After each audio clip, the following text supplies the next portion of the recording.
Hi guys and welcome back. Today we're going to be doing a deep dive into one of the biggest beauty launches of this year in Australia. Obviously, if you know beauty, you know what I'm talking about. It's the Rhode launch in Australia. This has been so like wanted and recommended. I genuinely have been waiting for this for ages. I personally am a big user of Rhode. I remember when I was living in the US, I tried some and I really wanted to have it in Australia. So I'm so happy it's back. While doing research for this, I found out that Australia and New Zealand were the most in-demand region for Rhode to be launching in Australia. People had been wanting it, posting it on social media for years. So there was already a massive demand and awareness that people in Australia wanted Rhode. And obviously, if you know the Rhode launch, you know that they launched online as well as in Mecca, which is Australia's main beauty supply. It has a massive Gen Z audience. The launch officially started on February 12th, 2026, where it launched online from the Rhode Direct website, from the Mecca's website, as well as in two flagship stores, the one in Sydney and the one in Melbourne, and it was rolled out nationwide on the 13th. I just happened to be at the shops that day, and I was like, oh, well, if I'm already in the shops, I'm going to go in and have a look. I ended up getting some blush and then two little lip products. I actually wear them a lot. They're two of my favorite makeup products, and I can definitely say that they're worth the hype.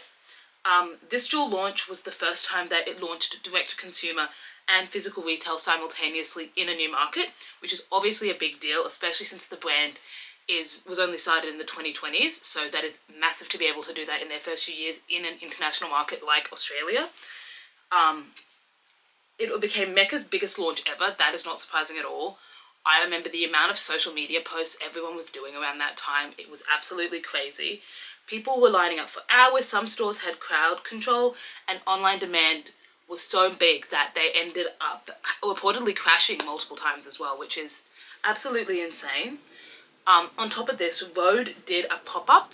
Rhode did a pop-up in Sydney where they offered lamingtons, waffles, and branded coffee, which obviously said Rhode and had a bunch of makeup products ready. Mecca also did a special beauty launch where they ended up getting a lot of people who were, a lot of the staff trained into how to use the products as well, which is very crazy. The pop-up ended up being called experimental marketing, which is turning a product launch into something immersive, social, and shareable. Again, a lot of people were posting social media posts about this. It also really worked with Rhode's marketing strategy to create organic content, build a community, and make the launch feel like an event. I remember it just being absolutely crazy. People were talking about it. Rhode also was able to have limited edition products. There's a blue bubble bag, which is so cute. I really want to buy it myself. As well as that, they have a sugarberry lip tint that you can only buy in Australia, which a lot of people in Australia love using, but it's also become a bit of a trend overseas with everyone wanting their hands on the sugarberry because it's obviously a limited edition only in Australia and they can't have access to it. This made the region of Australia and New Zealand feel important and not like an afterthought. So, overall, why did this launch matter?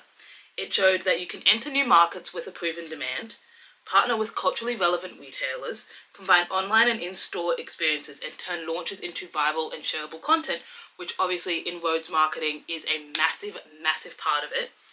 That is the full breakdown. Have you tried anything from Rhode? Do let me know. I personally have I have a little list here. I have the Toasted Teddy and Sleepy Girl blushes, as well as the lip tints in the shade Neutral, the Lip Peptide, and Unscented. The shades Toast, PB&J, and Espresso, and Salty Tan. I have a little bit of addiction. I love them. Don't forget to like and subscribe, and I'll see you in the next video. Bye!